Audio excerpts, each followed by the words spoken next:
Good morning, or should I say good afternoon, depending on when you're watching this video.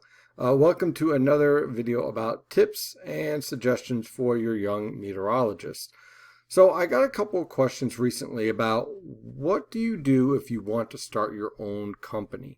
Okay, and I get it. There's a lot of people out there that right now maybe you don't have the experience yet, especially if you're in college, or perhaps you're working for somebody else and you think, I could do this better. So let me tell you what I've done, okay, and give you a little bit of a journey of where I went from college to where I am now. So when I got out of college, the first thing I realized is that I didn't want to do TV. I didn't want to do research. I didn't want to study. I wanted to forecast. So the best thing I could do is go get some experience. So I got a job in Oklahoma with a private weather company, and I did great for 6 years. But I was living in Oklahoma, and I love living in New Jersey, and I wanted to actually go out and do things on my own and forecast the way I want to, not the way my boss wanted me to. And, again, going to some of these locations can be a great experience. Now, I would use some extreme caution depending on where you go. And be sure when you're in college to get a class about contracts. Go to get a class, get a I guess what they call it now, a elective, all right, where you go to a law class, you learn about contracts. Very, very important, okay? Because there are some contracts, let's say in some places like in central Pennsylvania, for example, that may limit your ability to go work for someplace else or to even start your own business. Okay, so you got to be really careful about what those contracts say. So let's say you get through all that. You get some experience, you've gone out there and you learned all the little pitfalls in forecasting that you might not learn in college, and now you are ready to start your own business. My journey was a little bit different. I knew I had to learn about things like finance. I had to learn things about like marketing. So while I was building my business, I worked for a bank and learned about how to do loans and how to finance and how to save properly.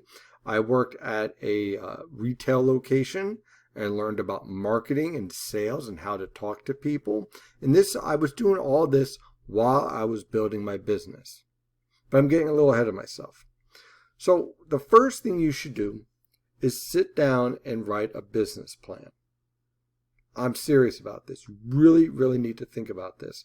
There's a lot of great business plan suggestions out there online that you can pull up. Some of the best ones are actually from your local small business associations. They got a great one in New Jersey, New York. They got ones in all over the country. Right? They even have a national one that you can go look to. But they have a great template for building small businesses. And there's also a lot of small little, I guess you could say, small business loans that you could look at as well as you move along in your business. And there's even some grants out there that you might want to look in on. But you want to get that business plan written, so you have a game plan of where you want to go in your business. Okay, it's really important. And the other thing you want to do is have a specific idea of what you want to forecast, or should I say, what you want to focus on in that field. Okay, now this is true no matter where you go, okay, or what you do. But in meteorology, because we are talking about weather here, there are a lot of avenues you can go. You can look at the environmental side. You could look at, let's say, what are the winds doing down way where pollution could impact a location. You can look at what happens with streams during heavy rainfall events. You could also focus on model data. Maybe you're really good at developing your own small models or taking model data from National Weather Service and augmenting it to be a automation. Okay, maybe building an app. Maybe you're really focused on that. Or perhaps you're better at taking that model data and explaining it to what it means to a client. You could focus on climate.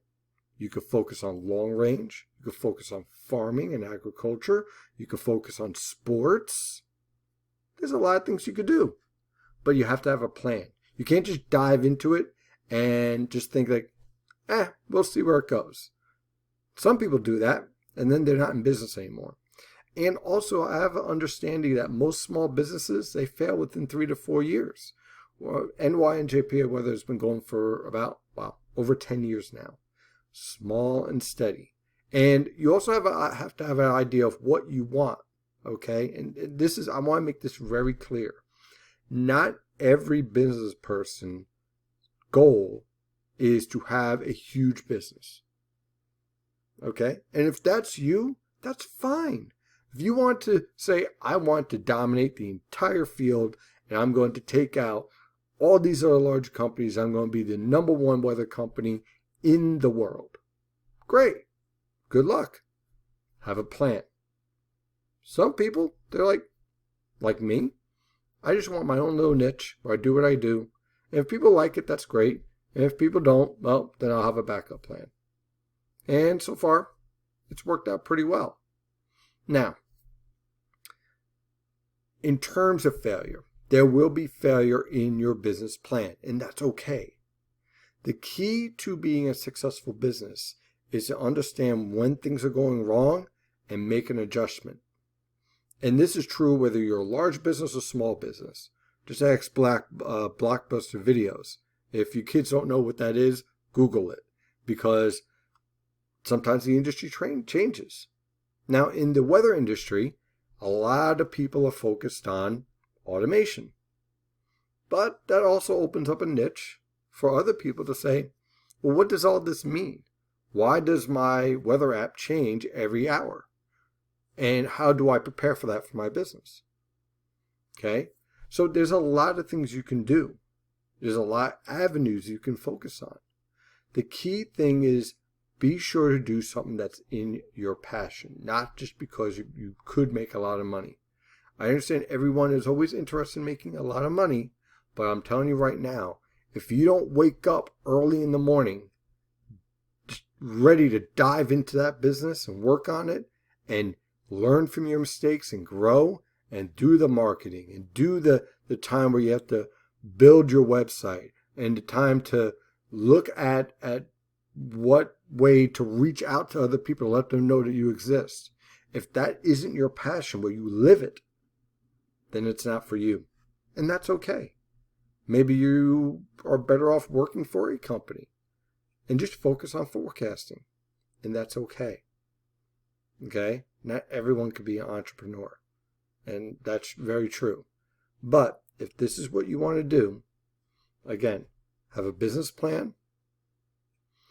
And in that business plan, you'll lay out what you need in terms of revenue, what your expenses are, how you're going to market, what region are you going to focus on, what's your niche, what sets you apart from everyone else, and what are your short-term and long-term goals. Your long-term goal could be to be successful. Your short-term goals are things like update the website or rebuild an app or try to hire an additional forecaster or learn what new product to add. Update your business plan every year and good luck. So those are some of the tips I have if you want to build your own business. Okay, so if you have any questions, I'll probably have another follow-up video as we go along to answer some of those questions, so please shoot them along.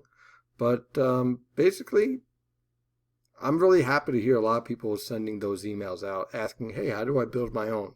That's great, great news for a lot of you young meteorologists out there. And hey, maybe one day we'll run into each other and competing for the same client. Have a wonderful day, and as always, stay safe out there.